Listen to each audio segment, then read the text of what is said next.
السلام عليكم أخيارتا وايدين سلامي سو دوادا يوتيوب channel كيغا هادي أد نغو عصب تهين سبسكرايب كنو سارة هادي أنا لجوكتين نلسي جوغا وايدين جعلناهاي لايكتنا هنغا إلووينا أصحابتينا نوشير غرايا غنباليلكنا فرطة سي آد أولا سعوتان وواح كستو عصب oo youtube-keena maxaa dhahay laga soo deyn doono insha Allah biidnillah asxaabay maanta waxaan rabaa inaan ka hadlo sirta nolosha way badan tahay laakiin waxaan rabnaa 4 qodob dhowr qodob inaan ka soo qaadano sirta nolosha sidee naagta ninkeeda ay ku soo jiidan kartaa ama naagta rabta ninkeeda inuusan naag kale ula guursanin ama luuq kaleeto uu maxaa dhahay uu ku soo leexanin oo toos guriga u imaado waxaa sameynaysaa dhowrka qodob aan halkan ku sharaxi doono waa inaa ku dhaqaaqdaa kadib insha Allah waa ka faa'iidi doontaa oo nolol qurux badan iyo waxaan ku dhahay faa'iido badan aad ka heli doontaa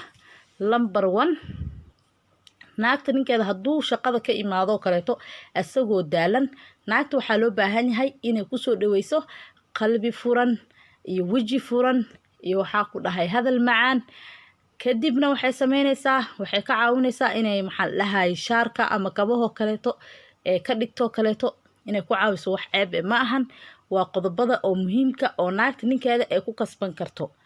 kadibna cunno iyo cabitaan wixii aad ugu tala gashay u soo dhigaysaa adigoona buuq iyo waxba iyo problem aadan ku furin jawi degan okay markii intaas laga soo gudbo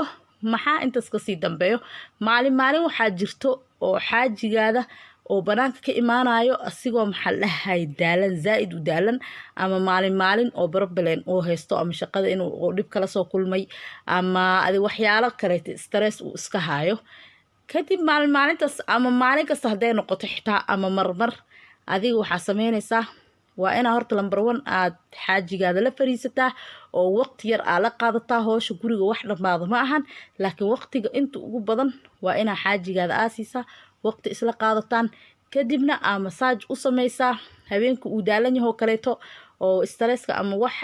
dib uu haysto kaleeto aad massage u sameysaa massage-ka waa caafimaad waa shayga kaliya labada qof oo isqaba oo maasha Allah xalaasha isku qaba farxad iyo waxyaalo badan aad jecel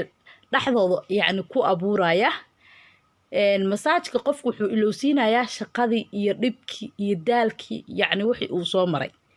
ninkaas waad arki doontaan insha Allah haddii aad ku dhaqaaqdaan arrimahan aan idin sheegayo isbedel badan aad ka dareemi doontiin insha Allah wuxuu noqonayaa nin faraanti fartaada ku jira oo meel kala aanan fiirin doonin shaqada xitaa markuu joogo wuxuu dharanayaa in uu guriga imaado oo gurigu u soo xiisaya markan dumarka waxaa looga baahan yahay inay yaani sixirka xalaash ay adeegsadaan ay siday ninkooda ku kasban lahaayeen uu naag kaleeto uu ku fiirin lahayn ee ku dadaalaan insha Allah biidnillah 10kan